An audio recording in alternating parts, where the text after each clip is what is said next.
Southampton City Art Gallery has opened its latest collection of paintings, prints and drawings with an in-depth look at the constantly evolving yet regular presence of the Romantic era. From its height in the early 19th century through to the pre-Raphaelites and neo-Romantics, the full breadth of the last 250 years is captured in the exhibition. Our reporter Ben Treppers went along to the opening to find out more.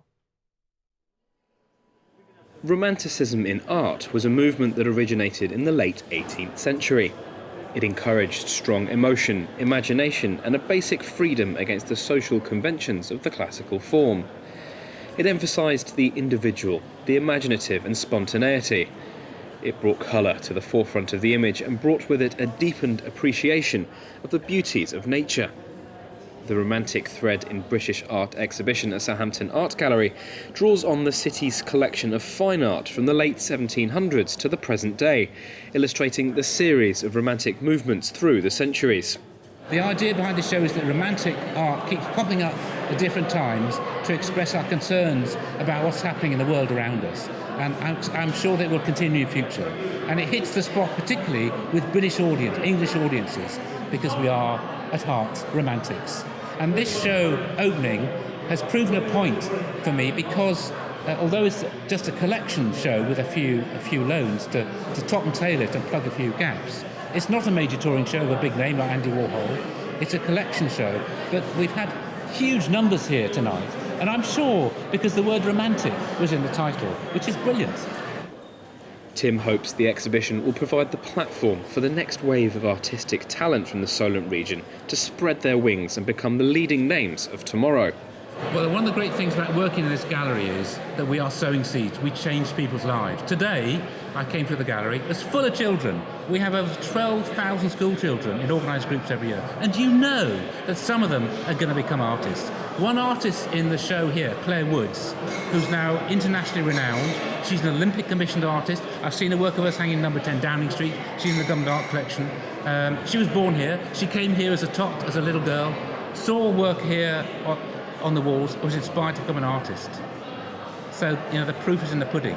That's one of the reasons we're here, for the future generations, because the fine arts are so inspiring, for people's identity and for people's expression in life, to be, what it is to be a human.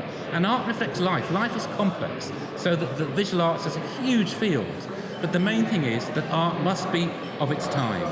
And romantic art is in the air now because of the anxieties we have as human beings on this planet, with everything that's going on, with terrorism, with global warming, and the uncertain future. Romantic art is the type of art that's effective and can really hit home to people and inspire them and make them think and perhaps change things. I don't know.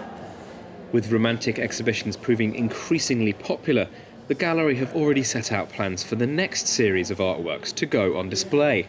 The last big romantic show we staged here, Ancient Landscape Pastoral Visions, in 2008, was hugely successful and popular. And we're going to do another show, a romantic show, in the summer of 2017 on the subject of castles, another fine romantic subject. And artists are part of that story. Turner and Constable, Sandbeck, Ibbotson, and other artists discovered castles. We're going to take it from the Iron Age hill fort, which is not a true castle, precursor to the castles, right up to Castle Drogo.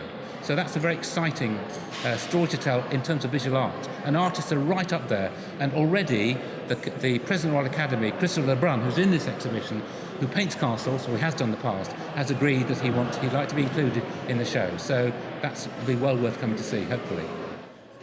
Tim also touched on why an exhibition of this nature is opening at the ideal time for current British tastes.